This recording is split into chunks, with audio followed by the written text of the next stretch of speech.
Teachers, the new career progression is and DO24 series of 2025 is out.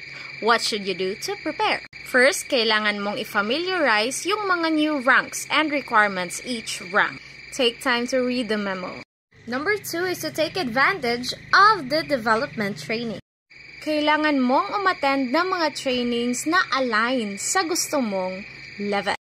Number 3, collect and organize documentation.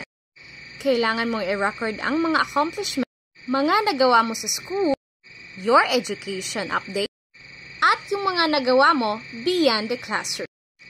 Number 4 is to plan your track. You can now choose between 2 tracks, which is the teaching tracks and the administration track. Bawat isa may kailangang i-develop, kaya ngayon pa lang, kailangan alam mo na ang track para alam mo na ang gagawin. Lastly, watch the timeline.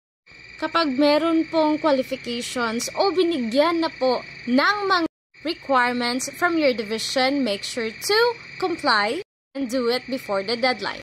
This is Teacher Gay. See you in the next video.